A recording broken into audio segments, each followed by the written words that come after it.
Assalamualaikum warahmatullahi wabarakatuh. Berjumpa lagi dengan saya Sela. Kali ini saya akan mempresentasikan terkait bidang akuntansi manajemen lanjutan dengan topik keputusan investasi modal. Mari kita simak bersama. Pengertian dari investasi modal. Secara umum, investasi modal atau capital investment adalah komitmen perusahaan untuk mengeluarkan sejumlah dana saat ini untuk memperoleh aset atau proyek jangka panjang yang diharapkan menghasilkan arus kas di masa depan. Investasi ini biasanya berbentuk pembelian aset tetap, seperti mesin, gedung, ataupun pabrik, pembangunan fasilitas baru, pembukaan cabang, investasi teknologi, atau proyek infrastruktur yang mendukung operasi perusahaan dalam jangka panjang. Kedua, karakteristik dan ciri-ciri investasi modal. Bersifat jangka panjang. Kedua, membutuhkan dana besar. Ketiga, mengandung risiko tinggi. Keempat, sulit dibatalkan. Selanjutnya adalah jenis-jenis investasi modal. Di antaranya yang pertama, investasi ekspansi. Kedua, investasi penggantian aset. Ketiga, investasi inovasi. Keempat, investasi penelitian dan pengembangan atau research and development. Selanjutnya ialah proses pengambilan keputusan investasi modal.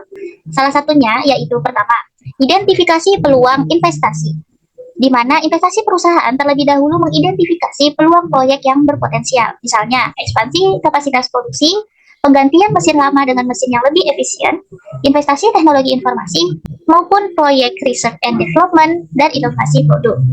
Tahap ini sering melibatkan analisis pasar, studi kelayakan awal, dan kajian strategis. Kedua, estimasi arus kas dan biaya.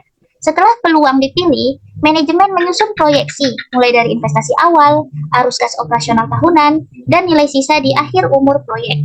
Penelitian review terbaru menekankan pentingnya kualitas data arus kas dan integrasi informasi akuntansi manajerial untuk mengurangi bias dalam perhitungan capital budgeting. Ketiga, penilaian risiko. Sebelum memilih proyek, risiko dianalisis melalui analisis sensitivitas, yaitu mengubah satu variabel kunci, misalnya penjualan atau biaya.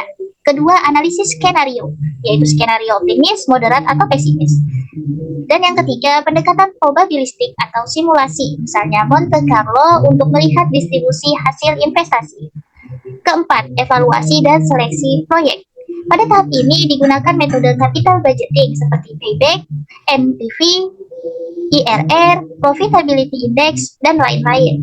Proyek dinilai layak jika memenuhi kriteria tertentu, misalnya NPV lebih dari 0, nilai IRR lebih dari biaya modal. Begitupun dengan nilai PI atau profitability index lebih dari 1. Kelima, implementasi dan evaluasi pasca investasi.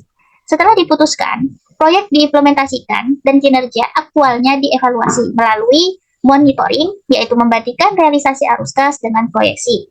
Kemudian yang kedua, post audit, yaitu menilai apakah metode penilaian dan asumsi yang digunakan sudah memadai. Selanjutnya terkait dengan model penilaian investasi atau capital budgeting. Di antaranya yaitu net present value atau NPV. Kedua, internal rate of return atau IRR. Ketiga, profitability index. Keempat, payback period. Kelima, average rate of return. Selanjutnya ialah analisis risiko dalam keputusan investasi modal. Pertama, perlu dilakukan identifikasi risiko dalam investasi modal. Kedua, manajemen risiko dalam investasi. Selanjutnya ialah faktor-faktor yang mempengaruhi keputusan investasi modal. Pertama, perlu dilihat bagaimana kondisi likuiditas, arus kas, dan kesehatan keuangan perusahaan. Kedua, struktur modal dan biaya modal. Ketiga, profitabilitas dan histori kinerja perusahaan. Keempat, kapasitas manajerial dan governance internal proyek. Kelima, sumber pendanaan dan fleksibilitas keuangan. Selanjutnya ialah peran akuntansi manajemen dalam keputusan investasi. Yang pertama, penyediaan informasi keuangan dan non-keuangan. Kedua, sebagai alat pengendalian dan evaluasi kinerja investasi. Selanjutnya adalah studi kasus dalam menganalisis kasus keputusan investasi modal pada PT XYZ. Dapat soal di mana PT XYZ yaitu sebuah perusahaan manufaktur dalam mempertimbangkan dua proyek investasi untuk meningkatkan kapasitas produksinya. Kedua proyek ini adalah proyek A dan proyek B. Berikut adalah data yang tersedia untuk dianalisis. Berikut adalah pembahasan. Pertama, perlu dihitung nilai NPV atau Net Present Value, di mana metode ini menghitung selisih antara nilai sekarang dari arus kas masuk dan investasi awal. Jika NPV lebih dari 0, maka proyek tersebut dikatakan layak. Berikut adalah perhitungan untuk proyek A. Selanjutnya ialah proyek B senilai 277,30 juta rupiah, sehingga dapat dianalisis bahwa proyek A memiliki NPV lebih tinggi dibandingkan proyek B, sehingga proyek A lebih menguntungkan secara finansial. Kedua, perhitungan internal rate of return, di mana nilai IRR adalah tingkat diskonto yang membuat NPV proyek sama dengan 0. Dengan analisis, proyek A memiliki IRR yang lebih tinggi, yang berarti tingkat pengembalian yang lebih besar. Jika IRR lebih tinggi dari biaya modal, misalnya 10%, maka proyek A lebih menguntungkan. Selanjutnya, menghitung payback period, di mana metode ini mengukur berapa lama waktu yang diperlukan untuk mengembalikan investasi awal.